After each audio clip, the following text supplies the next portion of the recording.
Everyone, welcome back to my channel. ये हमारा part 2 रहेगा एक्सपीरियंशियल एक्टिविटी बेस्ड पेडागोजी और केस स्टडी बेस्ड क्वेश्चंस का। जो हमारा EMRS PGT बायोलॉजी से रिलेटेड जो भी हमारा एग्ज़ाम आएगा उसमें जो टीयर 1 है उसमें डोमेन नॉलेज वाले पोर्शन की हम बात कर रहे हैं। ठीक है, तो ये क्लास 2 रहेगी। इसमें शॉर्ट केस हम यूज़ करेंगे, मतलब short case study based question होंगे। फिर मैं कुछ long case study based questions भी लेके आऊँगी। ठीक है, तो समझते हैं कि कैसे क्वेश्चंस हमारे यहाँ पे बन सकते हैं। देखो, ये क्वेश्चंस इस तरह से इसलिए बनाए गए हैं ताकि हमें एक आइडिया लग जाए कि हमें कैसे स्टडी करना है। ठीक है, जैसे फर्स्ट क्वेश्चन है, students believe respiration is equal to breathing. तो स्टूडेंट क्या बिलीव करते हैं कि जो रेस्पिरेशन है वो ब्रीदिंग दोनों सेम ही चीज़ें हैं, मतलब दोनों इक्वल चीज़ें हैं। Teacher conducts an activity. अब टीचर को क्या करना पड़ रहा है, एक एक्टिविटी कंडक्ट करवानी पड़ रही है जो मेज़र कर रहा है कार्बन डाइऑक्साइड का रिलीज फ्रॉम सीड्स। मतलब टीचर यहाँ पे एक ऐसी एक्टिविटी करवा रहा है जिसमें वो सीड्स को क्या करता है, भिगोता है और फिर वो मेज़र करता है कि वहाँ पे कार्बन डाइऑक्साइड रिलीज हो रही है या नहीं हो रही। तो कार्बन डाइऑक्साइड रिलीज होती है जिससे पता चलता है कि वहाँ पे क्या हुआ है, ब्रीदिंग हुई है, रेस्पिरेशन हुआ है। ठीक है, देखो ब्रीदिंग में और हमारा रेस्पिरेशन में डिफरेंस क्या होता है। ब्रीदिंग का मतलब होता है एक्सचेंज ऑफ गैसेस, जिसमें हम क्या करते हैं, इनटेक करते हैं ऑक्सीजन का और हम बाहर निकालते हैं कार्बन डाइऑक्साइड। ठीक है, प्लांट्स के केस में क्या होता है, प्लांट्स कार्बन डाइऑक्साइड का अपटेक करते हैं और ऑक्सीजन को रिलीज करते हैं, यही चीज़ होती है। और इस प्रोसेस के थ्रू अपना फूड बनाते हैं। कुछ केसेस में प्लांट्स क्या करते हैं, जो भी ऑक्सीजन वो फोटोसिंथेसिस के टाइम पे प्रोड्यूस करते हैं उसी को एज ए रेस्पिरेशन यूज़ करते हैं। ठीक है, तो यहाँ पे पूछा गया what is this approach. Teacher का ये अप्रोच जिसमें वो एक्टिविटी के द्वारा बच्चों को समझा रहा है, ये कौन सा अप्रोच है, डेमोन्स्ट्रेशन है, एक्सपीरियंशियल लर्निंग है, रोल प्ले है या लेक्चर मेथड है। पे हमें क्या देखने को मिला कि जो हमारा सब्जेक्ट है, सब्जेक्ट यहाँ पे बायोलॉजी यूज़ किया है, उस सब्जेक्ट को यहाँ पे पेडागोजी के साथ रिलेट करवा के क्वेश्चन पूछा गया है। ठीक है, तो ये किस तरह की यहाँ पे लर्निंग होगी, एक्सपीरियंशियल लर्निंग होगी। क्योंकि जब भी हम एक्सपेरिमेंट कंडक्ट करेंगे तो बच्चा क्या करेगा, कुछ चीज़ एक्सपीरियंस करेगा। ठीक है, वो स्टूडेंट एक्सपीरियंस करेगा कि रेस्पिरेशन तब होता है तो कार्बन डाइऑक्साइड रिलीज होती है, क्योंकि वहाँ पे ग्लूकोज टूटता है। कार्बन डाइऑक्साइड में 6 मॉलिक्यूल्स कार्बन डाइऑक्साइड के बनते हैं, 6 मॉलिक्यूल वाटर के बनते हैं और ATP निकलती है, मतलब कि एनर्जी निकलती है। नेक्स्ट है case study 2, student observe stomata under microscope after staining leaf. क्या करते हैं बच्चे, पहले लीफ को स्टेन करते हैं, फिर स्टोमेटा को ऑब्जर्व करते हैं माइक्रोस्कोप के अंदर, मतलब माइक्रोस्कोप की हेल्प से। तो यहाँ पे पूछा गया है लर्निंग ऑब्जेक्टिव क्या है, इस एक्टिविटी में क्या सीखना चाहते हैं बच्चे। वो क्या सीखना चाहते हैं, अंडरस्टैंडिंग सेल डिवीजन, नहीं यहाँ पे सेल डिवीजन के बारे में पता नहीं चल रहा। Understanding transpiration structure, understanding genetics भी यहाँ पे समझ में नहीं आएगी। अंडरस्टैंडिंग क्रोमेटोग्राफी भी यहाँ पे समझ में नहीं आएगी, क्योंकि क्रोमेटो हम यहाँ पे कोई पेपर यूज़ नहीं कर रहे हैं, ना ही हम अमाइनो एसिड्स को यहाँ पे सेपरेट कर रहे हैं। ठीक है, रन नहीं करवा रहे क्रोमेटोग्राफ पेपर के ऊपर।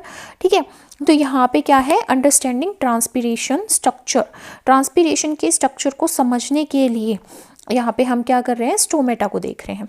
नेक्स्ट है केस स्टडी 3, इसमें है teacher takes student to a pond ecosystem में लेके जाता है और वहाँ पे दिखाता है कि वहाँ पे सोइल भी है, वाटर भी है, कुछ फिशेस भी हैं, वहाँ पे फ्रॉग्स भी हैं, टेडपोल भी होगा। ठीक है, वहाँ पे बहुत सारे एक्वेटिक एनिमल्स भी हैं, एक्वेटिक प्लांट्स भी हैं और हमारा इन्वायरमेंट भी है। ठीक है, तो वो सारे एक दूसरे के साथ रिलेट कर रहे हैं। तो पोंड इकोसिस्टम के पास बच्चों को लेके जाने का क्या मोटिव है टीचर का, ये एक्टिविटी बच्चों में क्या प्रमोट करती है, real life observation, memorisation, punishment, stress. ये दोनों तो नेगेटिव हो गए, ये तो वैसे ही नहीं होंगे। ये क्या है, मेमोराइजेशन भी नहीं है, लर्न नहीं कर रहे बच्चे, इसमें क्या है, रियल लाइफ ऑब्जर्वेशन से वो बच्चे सीख रहे हैं। Case study 4, students build DNA models build करते हैं बीड्स का यूज़ करके और वायर्स के अंदर बीड्स लगा के वो हमारा यहाँ पे DNA के अंदर न्यूक्लियोटाइड बेसिस को रिप्रेजेंट करते हैं। तो ये जो मेथड है ये किस चीज़ को स्ट्रेंथ कर रहा है बच्चों में, साइकोमोटर स्किल्स को, या उसकी पनिशमेंट नहीं, मोनोटोमी भी नहीं है यहाँ पे, मेमोराइजेशन भी नहीं है, तो क्या है, साइकोमोटर स्किल्स। नेक्स्ट है student test starch in leaves. Starch के लिए कौन सा टेस्ट होता है? आयोडीन टेस्ट होता है। तो आयोडीन टेस्ट कंडक्ट करते हैं बच्चे लीव्स में। वो डिफरेंट कंडीशंस में स्टार्च मतलब लीफ को रख के, जैसे सनलाइट में हमने पिछली वीडियो में बात की थी, डार्क कंडीशन में ग्रीन लाइट में लीफ को रख के, और फिर फोटोसिंथेसिस के टाइम पे बनता क्या है? प्रोडक्ट स्टार्च बनता है। तो उसकी प्रेजेंस को देखने के लिए वो आयोडीन टेस्ट करते हैं। तो ये जो एक्सपेरिमेंट है इससे बच्चे क्या सीख रहे हैं? They are learning. क्या सीख रहे हैं वो? फैक्टर अफेक्टिंग फोटोसिंथेसिस, रेस्पिरेशन नहीं, इवोल्यूशन का भी पता नहीं चल रहा, और एनाटॉमी होता है इंटरनल स्ट्रक्चर की स्टडी।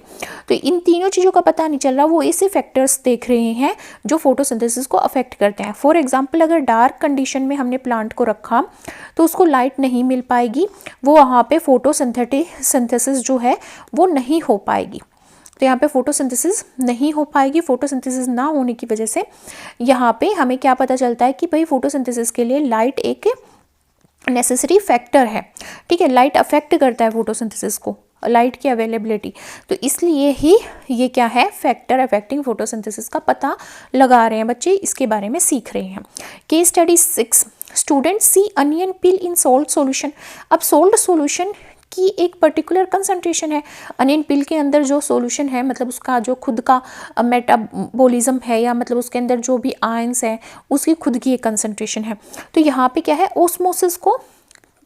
ओस्मोसिस होता है यहाँ पे, क्योंकि वाटर हमेशा जहाँ पे वाटर की हायर कंसंट्रेशन होती है वहाँ से लोअर कंसंट्रेशन की तरफ मूव करता है। तो ये एक्टिविटी क्या डेमोन्स्ट्रेट कर रही है? माइटोसिस, प्लाज्मोलाइसिस, ब्रीथिंग, इवोल्यूशन, ये भी नहीं, प्लाज्मोलाइसिस, जिसमें क्या होता है हमारा यहाँ पे ओस्मोसिस की वजह से प्लाज्मोलाइसिस होता है, जब भी हम किसी सेल को हायर कंसंट्रेशन वाले सब सॉल्यूशन में रखते हैं। नेक्स्ट है teacher shows food chain using real picture. अब टीचर क्या करता है? फूड चेन को बच्चों को समझाना चाहता है, तो वो पिक्चर्स दिखाता है ना। वो पिक्चर दिखाता है कि भाई जो इंसेक्ट्स हैं, इंसेक्ट्स फॉर एग्जांपल इंसेक्ट है, इंसेक्ट के ऊपर फ्रॉग ईट करता है, फ्रॉग के ऊपर स्नेक ईट करता है, फिर स्नेक के ऊपर हॉक ईट करता है, या पिकॉक जो है वो स्नेक के ऊपर ईट करता है। इस तरह से ये क्या बन गई? एक चेन बन गई। मतलब यहाँ पे मान लो इंसेक्ट्स की पिक्चर हो, फ्रॉग की पिक्चर हो, स्नेक की पिक्चर हो, पिकॉक की पिक्चर हो, तो इसको दिखाना चाहता है टीचर, ताकि वो क्या समझा सके? फूड चेन को समझा सके। तो ये क्या इंप्रूव करता है? ऐसी स्टडी बच्चों में क्या इंप्रूव करती है? Visual learning. केमिकल रिएक्शन नहीं सीख रहे बच्चे, पनिशमेंट नहीं हो रही, डिक्टेशन नहीं हो रही, ये क्या है? विजुअल लर्निंग है, देख के सीखना। नेक्स्ट है case study 8, students perform east fermentation. East fermentation करते हैं, आटे में करते हैं मोस्टली, ब्रेड बनाते टाइम ईस्ट फर्मेंटेशन हमारी बेकर्स ईस्ट के थ्रू सैकेरोमाइसिस सेरेविजियाई यहाँ पे यूज़ की जाती है। तो यहाँ पे जो टीचर का फोकस पॉइंट है वो क्या है? एनाएरोबिक रेस्पिरेशन, इकोलॉजिकल बैलेंस नहीं, ट्रांसलेशन नहीं है, हॉर्मोन्स नहीं है, ये क्या है? एनाएरोबिक रेस्पिरेशन। क्योंकि ईस्ट क्या करती है? एनाएरोबिक रेस्पिरेशन करती है, और एनाएरोबिक रेस्पिरेशन की हेल्प से वो एल्कोहल बनाती है यहाँ पे। ठीक है, और कार्बन डाइऑक्साइड रिलीज करती है। तो यहाँ पे जो अल्कोहल की फॉर्मेशन है वो हमारे फ्रूटों से होती है। फ्रूट के अंदर जो माल्ट प्रेजेंट होता है, जो माल्टोज प्रेजेंट होता है, या फिर जो हमारा सुक्रोज प्रेजेंट होता है, उसको ब्रेक डाउन करके वो इथेनॉल में कन्वर्ट करती है और वाटर बनाती है। तो ये एनाएरोबिक रेस्पिरेशन को टीचर सिखाना चाहता है बच्चों को। केस स्टडी 9 बोलती है teacher give seeds to observe germination stages. Teacher बच्चों को सीड्स देता है ताकि बच्चे जर्मिनेशन स्टेजेस को ऑब्जर्व कर सकें। तो यहाँ पे टीचर क्या डेमोन्स्ट्रेट करना चाहता है? रिप्रोडक्शन इन एनिमल्स, एनिमल्स की बात ही नहीं हो रही, सीड्स की बात हो रही, तो प्लांट्स की बात हो रही है, ग्रोथ प्रोसेस, और यहाँ पे इम्यूनिटी या फिर ट्रांसलेशन। तो ये क्या होगा? ग्रोथ प्रोसेस होगी, क्योंकि ग्रो कैसे कर रहा है हमारा प्लांट? सीड से, सीडलिंग से। ये यहाँ पे डेमोन्स्ट्रेट करना चाहता है टीचर। नेक्स्ट है टीचर यूजेस पोटोमीटर। पिछली वीडियो में हमने बात की थी कि पोटोमीटर का यूज़ किया जाता है, क्या देखने के लिए यूज़ किया जाता है पोटोमीटर का? ट्रांसपीरेशनल रेट। ठीक है, नेक्स्ट है students differentiate monocot versus dicot using real specimens. मतलब रियल स्पेसिमेंस का मतलब क्या है? कि रियल प्लांट्स को देख के, जैसे ग्रास की पत्तियां ले आया कोई टीचर, या वीट की पत्तियां ले आया, या राइस की पत्तियां ले आया। ठीक है, डाइकोट में चने का जो ग्राम की लीव्स ले आए। ठीक है, इस तरह से पीस की मतलब लीव्स ले आए। तो ऐसे मोनोकोट और डाइकोट को दिखाने के लिए टीचर क्या करता है?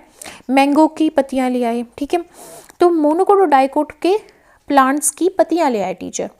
क्या करना चाहते हैं वो, रियल स्पेसिमेंस बच्चों को दिखाना चाहते हैं।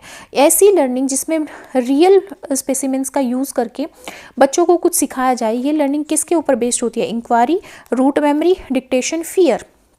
इंक्वायरी, बच्चे खुद से इंक्वायरी करेंगे कि इसके पत्ते कैसे दिखते हैं, इसके पत्ते कैसे दिखते हैं, और तब वो सीखेंगे। नेक्स्ट है teacher make student measure pulse before after exercise. Exercise से पहले भी पल्स को मेजर करने के लिए बोलता है, एक्सरसाइज के बाद भी बोलता है। तो ये क्या पर्पज़ है टीचर का, बच्चे क्या सीखेंगे इससे, आर्टिफिशियल सिलेक्शन नहीं, होम्योस्टेसिस, इवोल्यूशन, जेनेटिक्स नहीं, होम्योस्टेसिस सीखेंगे। क्या सीखेंगे, होम्योस्टेसिस, कि पल्स चेंज होती है, मतलब जैसे ही हम एक्टिविटी करते हैं ताकि बॉडी बैलेंस बना सके, अपनी अंदर की रिएक्शंस को क्या कर सके, हार्मनी में मेंटेन कर सके। Students model protein synthesis using colour cards. Student एक मॉडल प्रिपेयर करते हैं जिसमें वो प्रोटीन सिंथेसिस को दिखाते हैं कलर कार्ड का यूज़ करके। इसमें बच्चे क्या सीखते हैं, translation, digestion, blood groups, immunity. Translation, क्योंकि ट्रांसलेशन में क्या होता है, mRNA का यूज़ किया जाता है प्रोटीन बनाने के लिए, ठीक है। तो ये ट्रांसलेशन की प्रोसेस है, क्योंकि हमने बात की प्रोटीन सिंथेसिस की। नेक्स्ट हमारा आता है टीचर शोज डाइसेक्टेड फ्लावर। जब टीचर डाइसेक्टेड फ्लावर बच्चों को दिखाएगा तो उसमें बच्चे क्या सीखेंगे, उसके रिप्रोडक्टिव ऑर्गन्स के बारे में सीखेंगे, क्योंकि उसमें उनको इस तरह से एक स्ट्रक्चर मिलेगा, इस तरह से एक स्ट्रक्चर मिलेगा, ठीक है। तो ये क्या होगा, हमारा कार्पल वाला रीजन, ठीक है, जिसमें स्टिग्मा है, स्टाइल है, ओवेरी है। ये उनको स्टेमन वाला रीजन मिलेगा, जिसको हम एंड्रोशियम बोलेंगे, क्योंकि ये एंथर है और नीचे क्या है, फिलामेंट है, ठीक है। तो ये इस तरह से बच्चे रिप्रोडक्टिव ऑर्गन्स के बारे में सीखेंगे। नेक्स्ट है teacher brings a real root to show root cap and meristem. Teacher क्या करते हैं, क्लास में रियल रूट लेके आता है ताकि वो रूट कैप दिखा सके और मेरिस्टमेटिक टिश्यू को शो कर सके बच्चों को, ठीक है। तो इससे क्या प्रमोट होती है, किस तरह की लर्निंग प्रमोट होती है, एब्स्ट्रैक्ट लर्निंग नहीं, कंक्रीट लर्निंग, यस, कंक्रीट बन जाती है उनकी लर्निंग, वो रियल लाइफ लर्निंग को ही हम क्या बोलते हैं, कंक्रीट लर्निंग बोलते हैं। नेक्स्ट है teacher uses digital pH meter to teach acidity को सिखाने के लिए डिजिटल मीटर यूज़ करता है। इससे क्या चांसेस इनहेंस होते हैं, इससे बच्चे क्या सीखते हैं, इससे ICT को इंटीग्रेट किया गया है किसमें, हमारी एजुकेशन में। इसमें हमने टेक्नोलॉजी का यूज़ किया है एजुकेशन में, तो पनिशमेंट नहीं आएगी, स्ट्रेस नहीं आएगा, रूट लर्निंग नहीं आएगी। नेक्स्ट है student observe blood smear slide. Blood smear की स्लाइड्स को ऑब्जर्व करते हैं। तो ये क्या ऑब्जेक्टिव, टीचर क्या दिखाना चाहता है, ब्लड कंपोनेंट को आइडेंटिफाई करवाना चाहता है, इकोलॉजी को, फिजिक्स को, इवोल्यूशन को। तो ब्लड कंपोनेंट्स को आइडेंटिफाई करवाना चाहता है। नेक्स्ट है teacher gives task recreate food web. Food web क्या होता है, जिसमें बहुत सारी फूड चेन्स कनेक्टेड हो। तो चार्ट पेपर का यूज़ करके फूड वेब्स को रिक्रिएट करो, ऐसा टास्क टीचर देता है। तो ये क्या इंकरेज करवाना चाहता है teacher, constructivism, fear, rote, silence. तो कंस्ट्रक्टिविज्म कि बच्चे खुद से कंस्ट्रक्ट करें अपनी नॉलेज को, ये जो अंडरस्टैंडिंग है इसको बिल्ड करना चाहते हैं बच्चों के अंदर टीचर। नेक्स्ट हमारे 2 केस बेस्ड स्टडी क्वेश्चंस रहते हैं।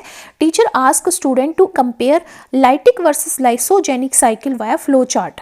टीचर चाहता है कि बच्चे क्या कंपेयर करें, लाइटिक साइकिल को, लाइसोजेनिक साइकिल को। दोनों साइकिल कौन शो करता है, वायरस शो करता है। वायरस लाइटिक और लाइसोजेनिक साइकिल शो करता है। लाइसोजेनिक साइकिल जिसमें वो जो भी बैक्टीरिया को इन्फेक्ट करता है उसके डीएनए के साथ इंटीग्रेट करके रेप्लिकेट करता है। यहाँ पे वो लाइसिस चोक करके और दूसरी सेल्स को भी इन्फेक्ट करने की कोशिश करता है। तो ये फ्लो चार्ट जब टीचर यूज़ करता है तो ये कौन सा टीचिंग मेथड है, तो ये ईजी है, कंपैरेटिव स्टडी है ये, तो कंपैरेटिव एनालिसिस। नेक्स्ट है स्टूडेंट चेक लीफ विनेशन। लीफ के अंदर विनेशन क्या होती है, ऐसे वीन्स किस तरह से अरेंज है। जैसे ये मैंने जो लीफ बना है यहाँ पे क्या पाई जाती है, पैरेलल विनेशन। ये पैरेलल विनेशन को डिनोट कर रहा है। अगर मैं इस तरह से कोई लीफ बनाती हूँ जिसमें ये मेरी मिड रिब है, ये मिड रिब है, और इस तरह से विनलेट ऐसे प्रेजेंट हो, ठीक है, ब्रांचेस में प्रेजेंट हो, तो इस तरह की विनेशन को क्या बोला जाता है, रेटिकुलेट विनेशन। ये हमारी होती है रेटिकुलेट विनेशन। तो अगर टीचर डिफरेंट लीव्स को दिखा के स्कूल के गार्डन में लीफ विनेशन बच्चों से चेक करवाना चाहता है कि कैसे लीफ विनेशन है, तो ये क्या है, ये नेचर वॉक है, थ्योरी लर्निंग है, डिक्टेशन है, या हमारा लेक्चर है। तो ये क्या है, नेचर वॉक है, ठीक है।